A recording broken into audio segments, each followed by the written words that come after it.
Muy bien, hermanos, pues vamos ahora a leer la lectura de la palabra del Señor en el libro de Daniel. Estamos justo en los inicios. Hemos estado pues considerando en el capítulo 1 y vamos pues a acabar de considerar este capítulo, los versículos finales. Desde el versículo 17 hasta el final, versículo 21. Y dice así pues la palabra del Señor. A estos 4 muchachos Dios les dio conocimiento e inteligencia en todas las letras y ciencias. Y Daniel tuvo entendimiento en toda visión y sueños. Pasados pues los días, al fin de los cuales había dicho el rey que los trajesen, el jefe de los eunucos los trajo delante de Nabucodonosor. Y el rey habló con ellos, y no fueron hallados entre todos ellos otros como Daniel, Ananías, Misael y Azarías. Así pues estuvieron delante del rey. En todo asunto de sabiduría e inteligencia, el rey los consultó y los halló 10 veces mejores que todos los magos y astrólogos que había en todo su reino. Y continuó Daniel hasta el año primero del rey. Amén. El Señor bendiga su santa palabra. Pues como decíamos esta mañana, pues no, esta vez en este mensaje vamos a estar pues acabando de considerar este capítulo. Hemos estado pues las 2 últimas semanas meditando en Daniel, sus amigos, cómo fueron llevados a la corte de Babilonia, del rey Nabucodonosor, como el Señor pues de esta manera obra el bien para su pueblo en toda circunstancia, hasta esta en principio tragedia que había pues conocido el pueblo de Dios. También el Señor pues obró el bien para el pueblo pues a partir de ese mal, y de hecho prueba de esto es que tenemos el libro de Daniel nosotros, ¿no?, para la instrucción de todo el pueblo de Dios, ¿no?, tanto en el Antiguo Testamento como los 2000 años que llevamos de era cristiana. Pues hemos estado viendo, sobre todo, una perspectiva, podríamos decir, aplicación, ¿no?, sobre todo para los jóvenes, ¿no?, que están todavía de estudios, ¿no?, pero también es algo que se puede aplicar a todo cristiano, ¿no?, en su llamamiento, en todo lo que el Señor la porción, la parte que le da en esta vida. Hemos estado viendo pues el tipo de vida, ¿no?, los estudiantes cristianos deberían implementar. Hemos visto también la semana anterior la importancia de no contaminarse en su corazón con la comida, ya sea física o ya sea espiritual del mundo.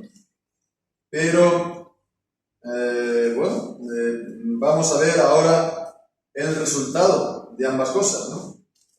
El resultado de ambas cosas es esta inteligencia, esta sabiduría que fueron hallados, ¿no? Fueron hallados pues mucho más capaces, inteligentes, sabios que todos los jóvenes, ¿no?, que estaban también ahí en ese, digamos, programa de estudios, ¿no? Es decir, no era solamente la apariencia física, no era solamente que de rostro y de cuerpo pues eran más fuertes que los demás, sino que vemos también intelectualmente o espiritualmente ellos tenían una mayor comprensión, una mayor penetración, una mayor profundidad, una mayor agudeza. Este es el resultado. Pero vemos en el versículo 17, ¿no?, está pues hablando de lo que ellos estaban estudiando, del, por así decirlo, plan de estudios, ¿no? Sí, Dios les dio conocimiento e inteligencia, dice, en todas las letras y ciencias, y Daniel tuvo entendimiento en toda visión y sueños. Entonces vemos que por un lado Daniel rehusó esa comida de Nabucodonosor, de la corte, para no contaminarse. Sin duda, no solamente pues haciendo referencia a la comida, no solamente el mero hecho de comer, sino todo lo que lleva consigo, pues el asimilar, el acostumbrarse, el verse de alguna manera contaminado por esta religión, entre comillas, la idolatría, los dioses falsos, a irse habituando a esto hasta que con el tiempo seas uno de ellos. Pero por otra parte vemos que fue instruido en todas las letras y ciencias de Babilonia. No era entonces unas letras y ciencias exclusivamente propias de Israel, o en este caso del reino de Judá, ¿no?, del pueblo de Dios, sino las letras y las ciencias del imperio de Babilonia, pagano e idólatra. Es algo parecido a Moisés, que nos dice en Hebreos 11 que fue instruido en la sabiduría de Egipto, porque él también había estado en los lugares más altos del país, de la sociedad, ¿no? Como hijo de la hija de Faraón, hijo adoptivo, por supuesto, sabemos la historia, pero de la hija de Faraón. De la misma manera también que José, el hijo de Jacob, el cual pues Dios le prosperó hasta llegar también a ser el gobernador, el segundo después de Faraón. Faraón solamente se tenía que ocupar de su ración, digamos, de procurar su ración, y todo lo demás estaba en la mano de José. ¿Y eso por qué? Pues porque Dios le dio también a José sabiduría e inteligencia, discernimiento espiritual, de manera especial en cuanto a los sueños, a sueños que recibió el faraón, y a partir de ahí él discernía cuál iba a ser el tiempo, cuál iba a ser la obra de Dios, y entonces él, avanzándose, pues da indicaciones, instrucciones al faraón de qué es lo que se tiene que hacer. Entonces esto provee bastante, bueno, vemos aquí también otro patrón, ¿no?, en la escritura. Vemos que José, vemos que Moisés, vemos que Daniel, pues llegan a lo más alto en el mundo, siendo instruidos en la sabiduría, en los conocimientos, y en revelación, y en visiones, y en sueños. Entonces, en cuanto a las letras y ciencias, son estudios, digamos, normales. Es algo de la cultura, de la enseñanza, ¿no?, propia de cada país, en este caso de Babilonia. En cuanto a las visiones y también a las sueños, es algo más espiritual, puesto que son también los dos medios de revelación, medios en el que Dios se da a conocer, ¿no?, a sus siervos, sobre todo, pues cuál es su plan, sus propósitos, ¿no?, para que se preparen. Una pequeña, tal vez, diferencia, distinción, es que los sueños los recibía pues de manera común tanto creyentes como incrédulos o gente pagana. Nabucodonosor, que no era creyente, lo iba a recibir, capítulo 2. O también el faraón en el tiempo de José. Pero ellos no comprendían nada. esta revelación no tenía ningún tipo de sentido, y no solamente a ellos, sino a todos los sabios de su reino no entendían nada. Entonces vemos esto es algo importante, porque Dios se revela, Dios da un conocimiento general. Dios da un conocimiento general, de la revelación general, en las obras de la creación y de la providencia, y en su gracia, incluso en su gracia común, de su obra en el mundo, pues vemos, Él da bienes, da dones a los hombres, ¿no? Y dentro de estas, se puede decir, gracia común, ¿no?, en la que mantiene el mundo de caer completamente en todos los efectos del pecado y en ser todo lo malo y todo lo depravado que pueda llegar a ser, pues hay todavía esta, digamos, parte de verdad, parte de belleza, parte de en la cultura cosas positivas, ¿no?, que hacen realmente bien a los hombres, tanto como personas, como también en el gobierno, en la dirección de las familias y también de las comunidades y de las naciones, ¿no?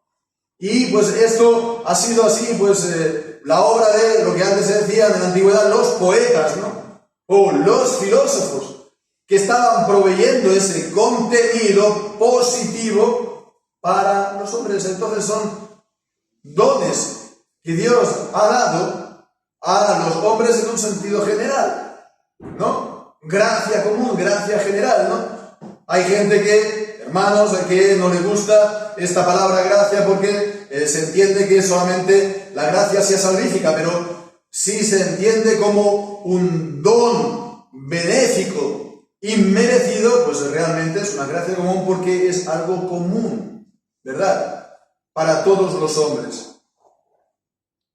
Hemos estado cantando ese Salmo 65, de los dones que Dios da en general, de esos bienes que Él da en su providencia a todos. El Señor Jesús le dice que hemos de ser perfectos como nuestro Padre en los cielos es perfecto, y da y hace salir su sol sobre buenos y malos. Y en la Escritura mismo nos encontramos con distintas citas de los antiguos poetas de la antigua Grecia. En el capítulo 17 de Hechos, por ejemplo, ahí hay citado pues el pasaje de que somos hechos de una sola sangre. En el capítulo 17 de Hechos, vamos a ver este texto que dice, son dos textos ahí.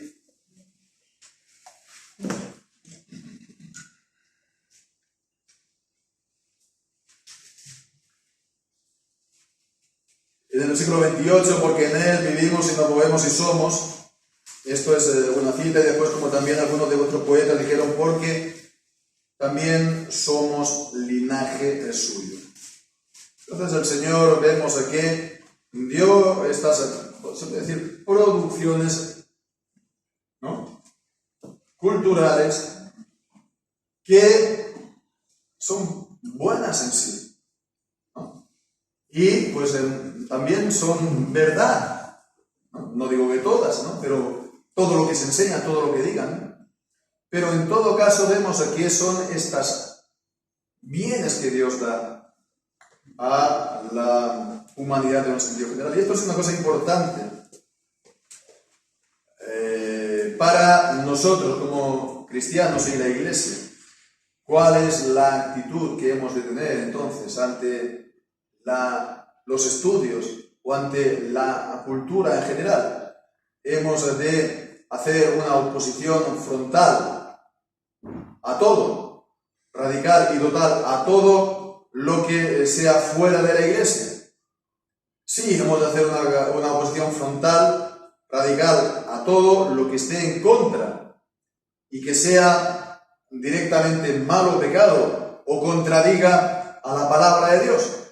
Pero en aquello que en el mundo, aunque no sea, se refiera directamente a Dios, etc., sea algo bueno y útil, pues no hemos de tener ningún problema en usarlo, porque hemos de entender que son estos dones o estos bienes, ¿no?, de esta gracia común, como se quiera llamar, para no estar aquí debatiendo en cuanto a usos de palabras, ¿no?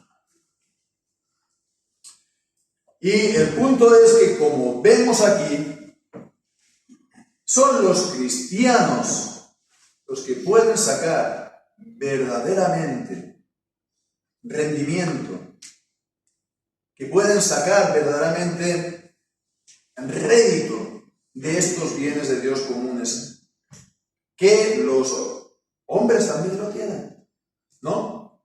Tienen ese acceso, pero por su pecado, por,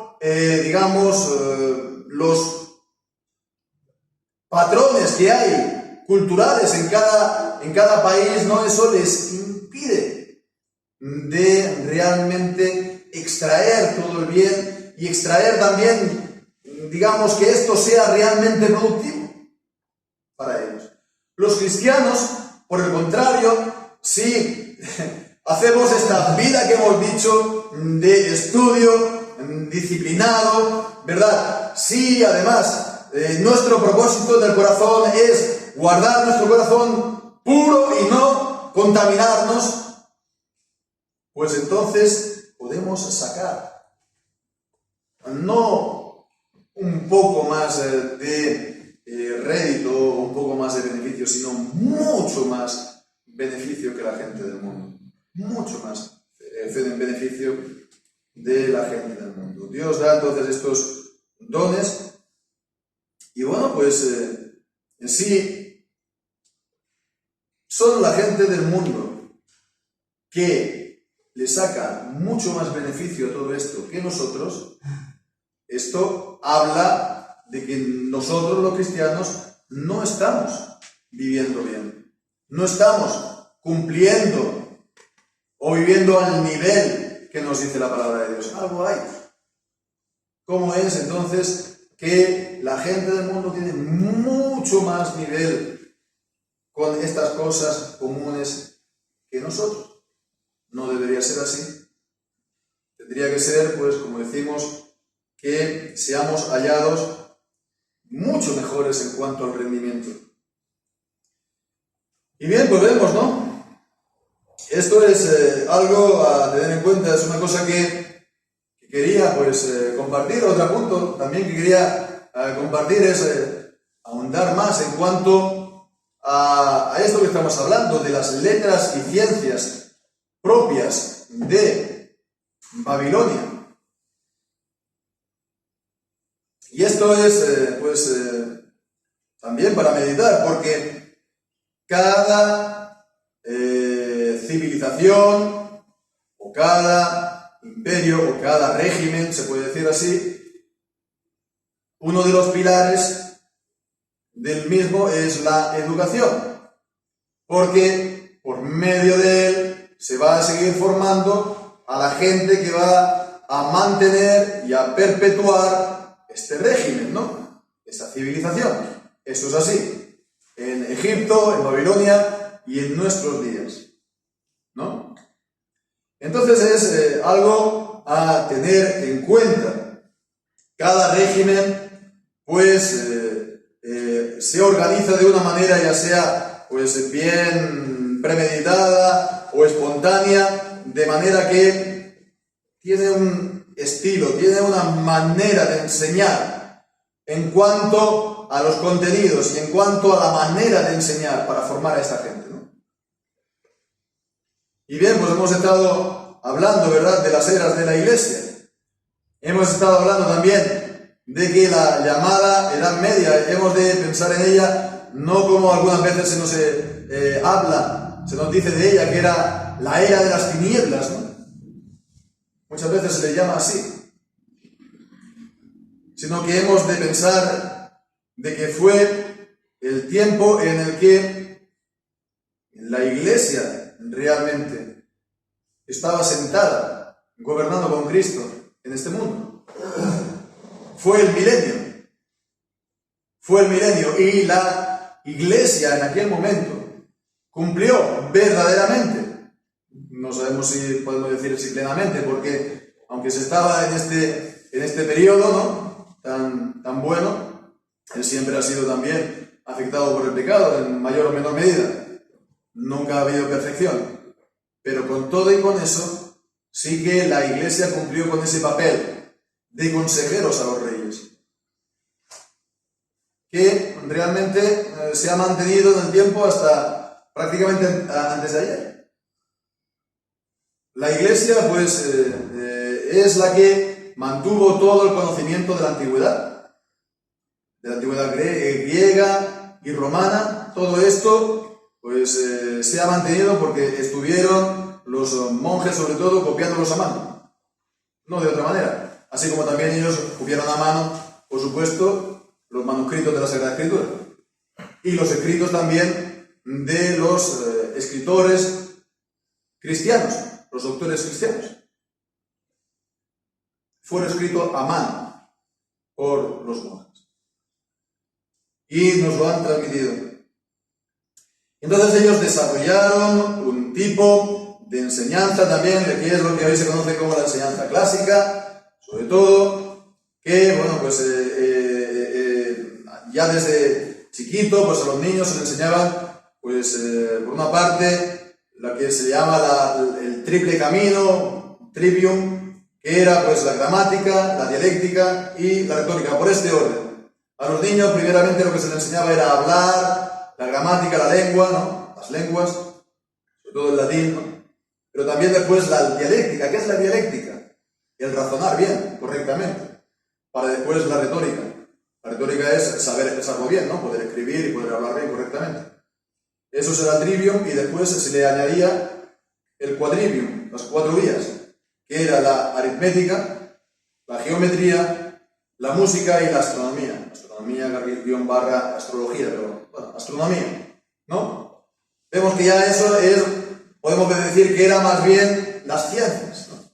Era ya el conocer, sobre todo, el mundo fuera, ¿no? La geometría, ¿no?, las medidas, etcétera, la astronomía, ¿no?, el curso de los astros, etcétera. Eso se ha perdido completamente. Eso nos enseña la astronomía en nuestro colegio, ¿verdad?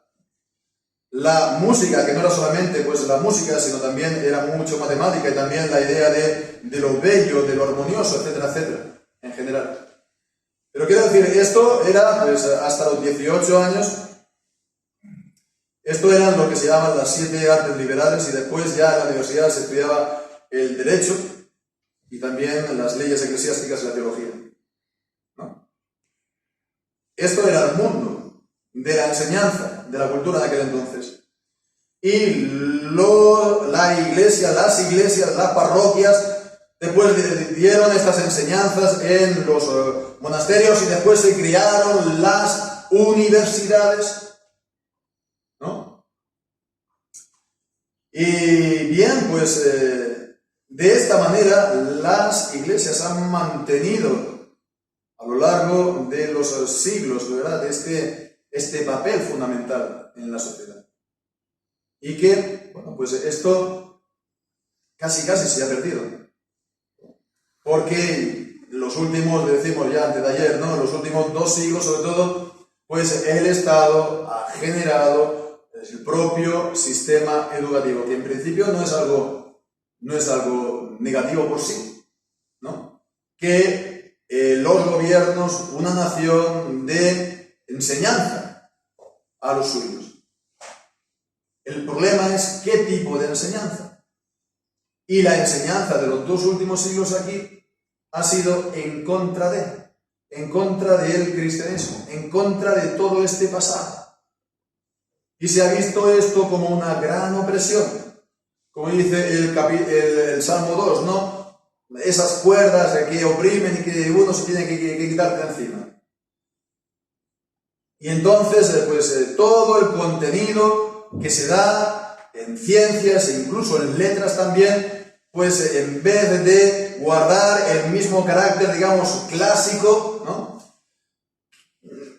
en un sentido de lo que decimos de la cultura, de lo positivo en la cultura clásica, etcétera, etcétera, pues en las letras, en el mundo actualmente, no quiero decir pues lo que se enseña en las universidades, pero no es nada positivo realmente.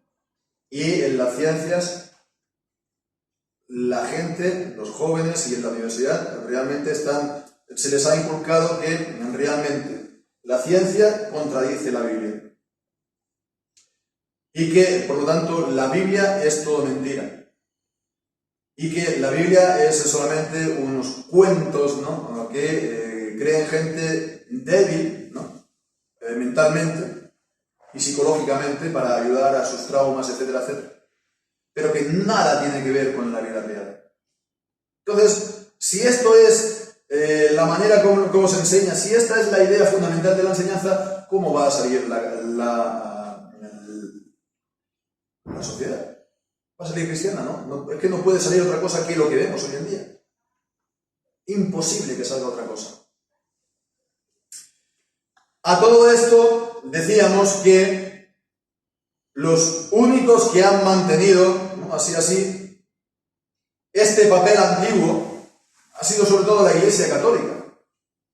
Es verdad, en Estados Unidos, un país protestante, las iglesias también tienen pues sus institutos y sus grandes universidades, ¿no? Prestigiosas, Harvard, Princeton, ¿no?, en Estados Unidos, incluso Oxford, Cambridge. ¿Cuál es el problema? Que estas primeramente han absorbido mucho de esta filosofía anticristiana, el liberalismo, ¿no?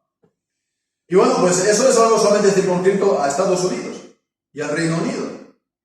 Por lo demás, en el resto del mundo, iglesias que mantengan centros de enseñanza de calidad para, por así decirlo, que se forme la élite, eso es solamente la Iglesia Católica Romana. Solamente, como hemos dicho también, ¿no? Bien, pues digo todo esto ¿para qué? Toda esta disertación o esta digresión, ¿no?, o este excursus, ¿para qué? ¿Para qué digo todo esto? Porque si intentamos hacer aquí, digamos, ¿cómo diría yo?, integrar las cosas que estamos viendo las últimas semanas, ¿no? Que estamos hablando de la era de la restauración de la Iglesia, ¿no? Esto inevitablemente tiene que traer consigo la restauración también de esto, la restauración de una enseñanza en la sociedad que sea cristiana o que se le dé el enfoque bueno, correcto, etcétera, a lo que hay en el mundo, a lo que es común, ¿verdad? Que la Iglesia, y por esto estamos diciendo la Iglesia restaurada, la Iglesia que se ve libre ya finalmente del anticristo y que recupera todo lo que es de ella, y pues también está esta unidad recuperada del cuerpo de Cristo, que es solo uno.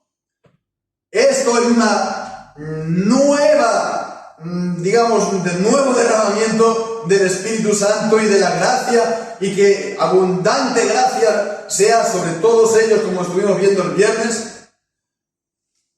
Una nueva visión de Dios y una nueva vida, de estar lleno de la vida del Señor. Pues evidentemente que tiene que traer consigo esto. No es solamente entonces una cosa meramente espiritual o simplemente espiritual o solo espiritual. La Iglesia, es decir, nosotros, hemos de pensar en esto, que hemos de proveer los líderes para este próximo tiempo que viene. ¿Quiénes son? Nuestros hijos, nuestros nietos. Han de ser. Les hemos de animar a ello. Les hemos de apoyar.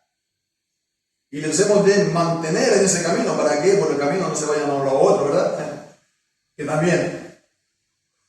Entonces, nuestros hijos, hemos de pensar en eso. Hemos de proveer, dar el Señor y con su gracia. La generación que traiga todo esto. La generación que traiga todo esto. No creo que sea la mía, ¿no? Que hemos sido educados en la vieja manera, ¿no? De ver el viejo mundo. Imaginaos, antes de Internet incluso, ¿no? Pues hemos de pensar en eso y hemos de estar orando por eso, y ciertamente pues esto ha de llevar también a una renovación también de todo lo bueno que había anteriormente. No se tiene que ver pues toda esa sabiduría y todo ese conocimiento y todo ese tesoro que se ha ido acumulando durante un milenio y más, ¿no? Como algo, que estos no saben, ¿no? No, hay una enorme sabiduría, ¿no? Un enorme tesoro, y hemos de recuperar de ello todo lo bueno que se pueda. Para empezar, pues ya digo, pues esa visión, ¿no? De la enseñanza clásica. ¿Sabéis? Hay en Estados Unidos sobre todo grupos reformados, ¿no? Que quieren, realmente tienen una visión bastante parecida. No es exactamente la nuestra de la restauración de la Iglesia, sino del postmilenialismo, ¿no? Pero están con esta visión de proveer una enseñanza, ¿no? A los hijos de los creyentes para que ellos puedan tener ese rol en la sociedad. Y se han vuelto a la escuela en casa. Y dentro de la escuela en casa, la enseñanza clásica. Y en la enseñanza clásica pues están intentando aplicar, ¿no? De una manera al siglo XXI lo que estamos viendo de las 7 artes liberales, de las 3 vías primero y después de las 4 vías, ¿no?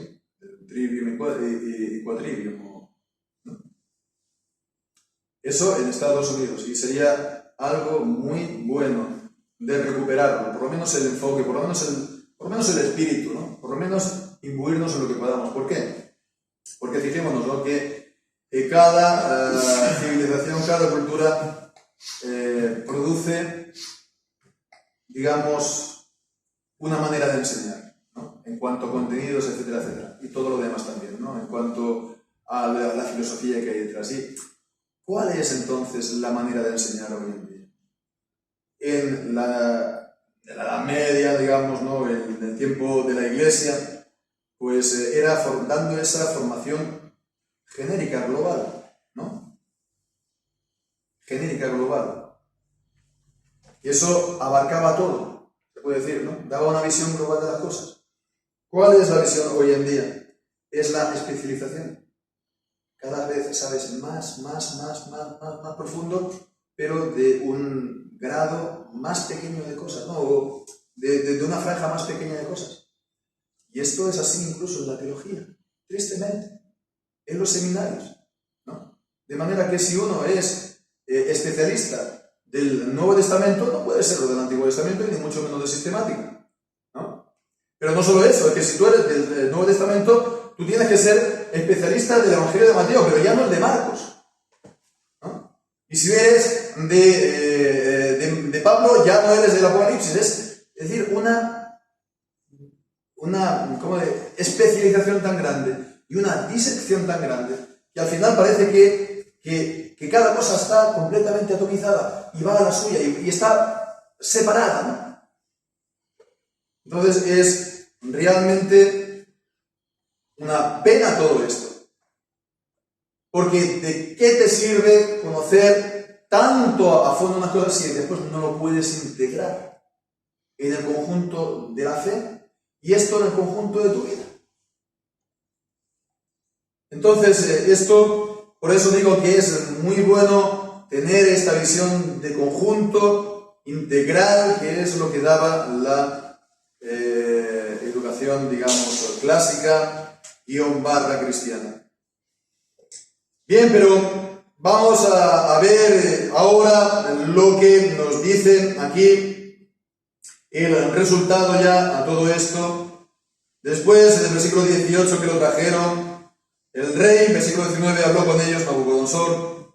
Dicen, no fueron hallados entre todos ellos como Daniel, Ananías, Misael y Azarías, estuvieron delante del rey como pues sus oficiales y consejeros.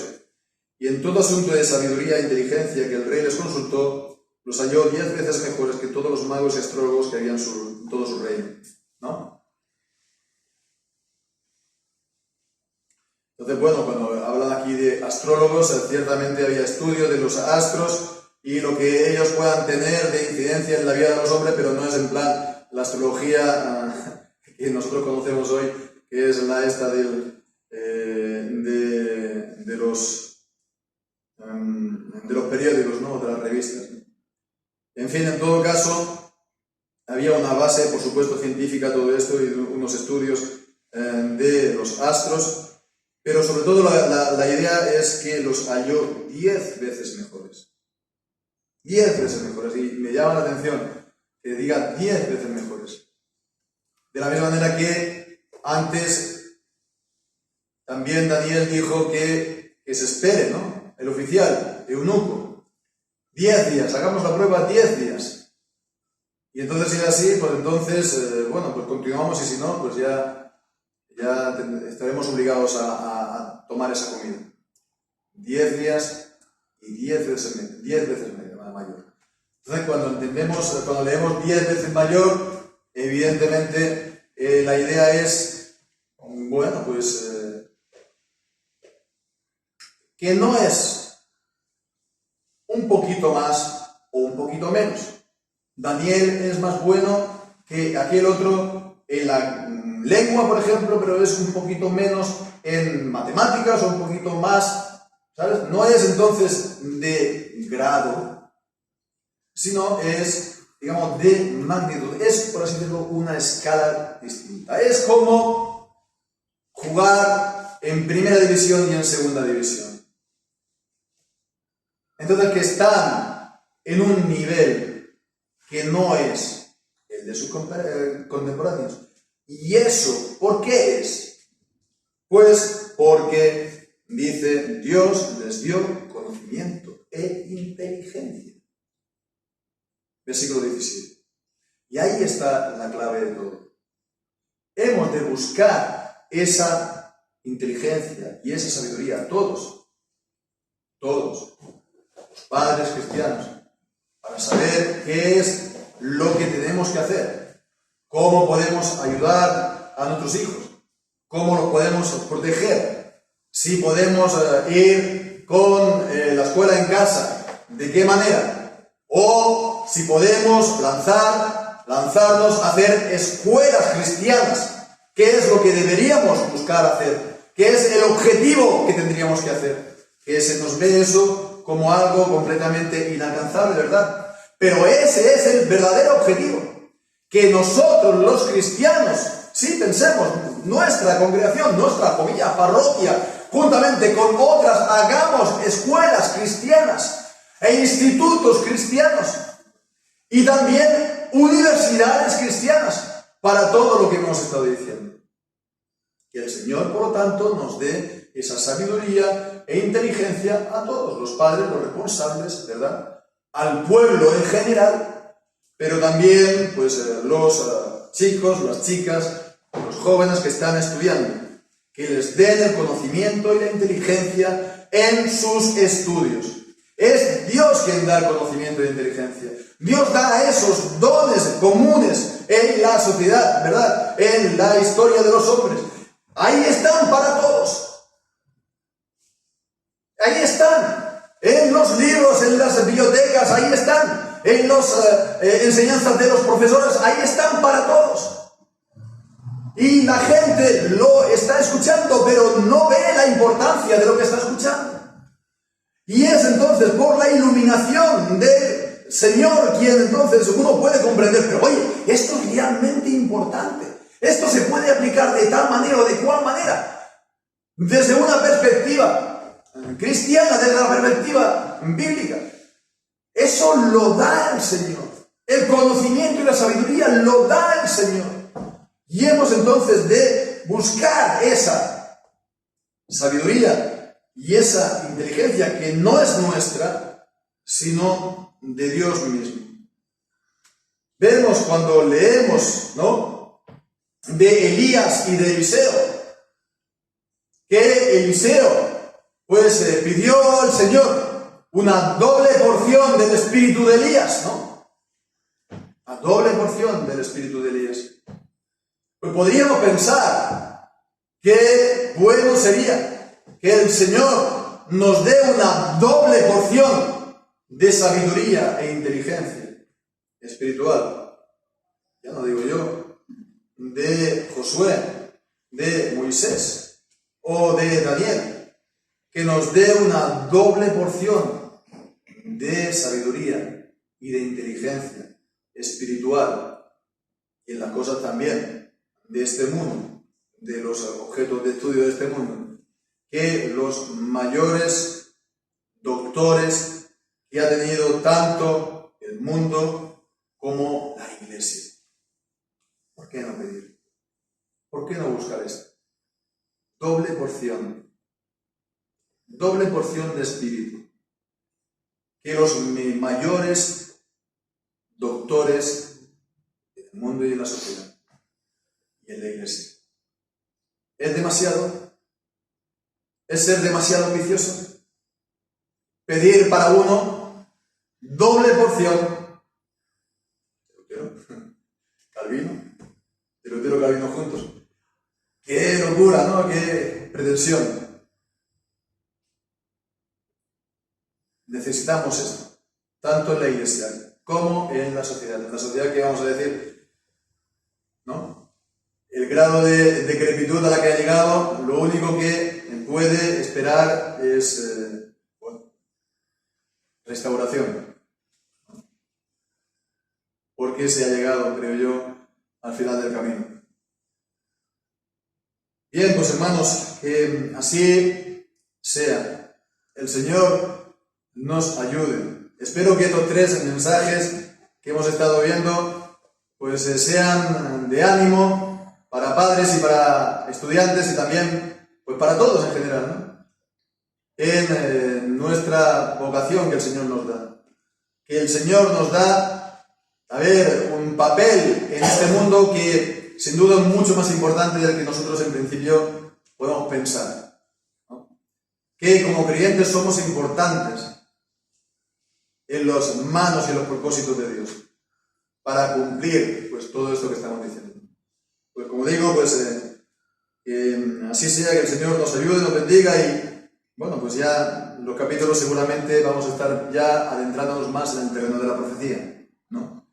Porque estos 3 mensajes primeros pues nos sean de utilidad y de bendición en este sentido que hemos estado viendo. El Señor bendiga su palabra. Amén.